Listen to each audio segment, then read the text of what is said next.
പടിഞ്ഞാറൻ കെനിയയിലെ ഒരു കുഞ്ഞൻ ഗ്രാമത്തിൽ താമസിക്കുന്ന അമോണ്ട് കിപുട്ടോ മെലി എന്ന വെറും 22 വയസ്സ് പ്രായമുള്ള ഒരു ചെറുപ്പക്കാരൻ. എല്ലാവരെയും പോലെ തന്നെ ഒരു ചെറിയ ജോലിയിൽ നിന്ന് മറ്റൊന്നിലേക്ക് ചാടി ജീവിതത്തിന്റെ രണ്ടറ്റവും കൂട്ടിമുട്ടിക്കാൻ ഇയാൾ പാടുപെടുകയാണ്. ഒരു ദിവസം ഈ ചെറുപ്പക്കാരന്റെ ഒരു സുഹൃത്ത് വേഗത്തിൽ പണം സമ്പാദിക്കാനുള്ള ഒരു മാർഗം പറഞ്ഞുകൊടുത്തു. വൃക്ക വിറ്റാൽ $6000 കിട്ടുമെന്നാണ് സുഹൃത്ത് പറയുന്നത്. ഇതൊരു ജീവിത രക്ഷയായി മാറും.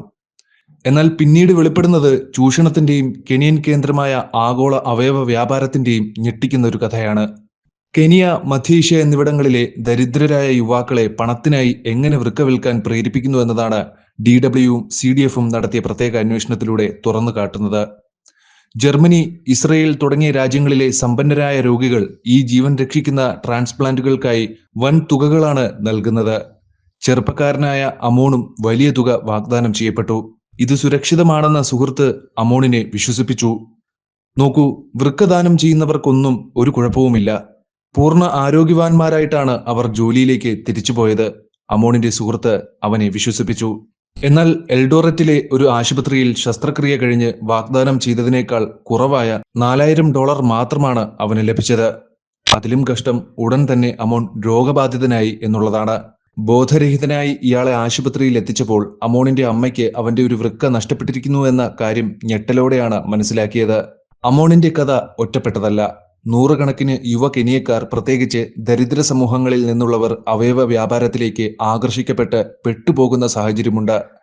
മെഡ്ലി എന്ന കമ്പനിയാണ് ഇതിന്റെ പിന്നിൽ പ്രവർത്തിക്കുന്നത്. അവയവങ്ങളുടെ ക്ഷാമം വർദ്ധിക്കുന്ന ജർമ്മനി പോലുള്ള രാജ്യങ്ങളെയാണ് ഇവർ ലക്ഷ്യമിടുന്നത്.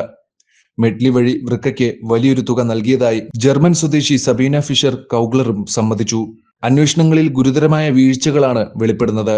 ക്യാൻസർ രോഗികൾക്കും അവയവങ്ങൾ ശരിയായി പൊരുത്തപ്പെടാത്തവർക്കോ പോലും ചില ആശുപത്രികൾ അപകടകരമായ ട്രാൻസ്പ്ലാന്റുകൾ നടത്തുന്ന സാഹചര്യവും നിലനിൽക്കുന്നു. കെനിയയുടെ ആരോഗ്യ മന്ത്രാലയം അത്തരമൊരു ആശുപത്രിയെക്കുറിച്ച് അന്വേഷിച്ചെങ്കിലും കണ്ടെത്തലുകളിൽ നടപടിയെടുക്കുന്നതിൽ പരാജയപ്പെടുകയാണ് ഉണ്ടായത്. 100% നിസ്വാർത്ഥ ദാതാക്കളും 98% വിജയനിരക്കും ഉപയോഗിച്ച് നിയമപരമായി പ്രവർത്തിക്കുന്നുവെന്ന് മെഡ്ലി അവകാശപ്പെടുന്നു. അവരുടെ തെറ്റുകൾ മെഡ്ലി നിഷേധിക്കുകയും ചെയ്യുന്നു. കെനിയൻ നിയമപ്രകാരം കുടുംബാംഗങ്ങൾക്കോ ഗവേഷണത്തിനോ വേണ്ടി വൃക്കദാനം ചെയ്യാൻ അനുവദിക്കുന്നു. പക്ഷേ അപരിചിതർക്ക് പണത്തിനു വേണ്ടി വിൽക്കുന്നത് തടയുന്നില്ല. ഇത് ദരിദ്രരെ ചൂഷണം ചെയ്യാൻ അനുവദിക്കുന്നു. അവർക്ക് ദീർഘകാല ആരോഗ്യ പ്രശ്നങ്ങൾ മനസ്സിലാകുന്നില്ല. ഇപ്പോൾ ശാരീരിക ജോലികൾ ചെയ്യാൻ കഴിയാത്ത അമോൺ തന്റെ തീരുമാനത്തിൽ പശ്ചാത്തപിക്കുകയാണ്. ഇനി ഞാൻ ഒരിക്കലും ഇങ്ങനെ ചെയ്യില്ല, അവൻ പറഞ്ഞു. അമ്മ പോലീസിൽ റിപ്പോർട്ട് ചെയ്തെങ്കിലും തുടർ നടപടികളൊന്നും ഉണ്ടായില്ല. കെനിയയിൽ മാത്രം 100 കണക്കിന് അല്ലെങ്കിൽ അതിൽ കൂടുതൽ ആളുകളെ ഇത് ബാധിച്ചിട്ടുണ്ടെന്ന് ഈ വ്യാപാരത്തെക്കുറിച്ച് പഠിച്ച ഇൻസ്റ്റിറ്റ്യൂട്ട് ഫോർ സെക്യൂരിറ്റി സ്റ്റഡീസിൽ നിന്നുള്ള വില്ലിസ് ഒക്കുമോ കണക്കാക്കുന്നു. ദരിദ്രരായ ആളുകളാണ് പ്രത്യാഘാതങ്ങൾ അറിയാതെ പണത്താൽ ആകർഷിക്കപ്പെട്ട് അവയവ വ്യവസായത്തിൽ പെട്ടുപോകുന്നത്, അദ്ദേഹം അഭിപ്രായപ്പെട്ടു. മാധ്യമശ്രദ്ധ കെനിയൻ സർക്കാരിനെ ശ്രദ്ധിക്കാൻ പ്രേരിപ്പിച്ചിട്ടുണ്ടെങ്കിലും വർഷങ്ങളുടെ നിശബ്ദത ഈ ക്രൂരമായ വ്യാപാരം നിർത്താനുള്ള രാഷ്ട്രീയ ഇച്ഛാശക്തിയുടെ അഭാവത്തെയാണ് സൂചിപ്പിക്കുന്നത്. നിരാശയും അത്യാഗ്രഹവും വഴി ദുർബലരെ ഇരയാക്കുന്ന ഒരു വ്യവസ്ഥിതിയുടെ പരാജയമാണ് ഇത് പ്രകടമാക്കുന്നത്. ലോകം ഉറ്റുനോക്കുമ്പോൾ അവയവ വിപണി അടച്ചുപൂട്ടാൻ കെനിയ നടപടിയെടുക്കുമോ, അതോ കൂടുതൽ യുവജീവിതങ്ങൾ ലാഭത്തിനായി കച്ചവടം ചെയ്യപ്പെടുമോ?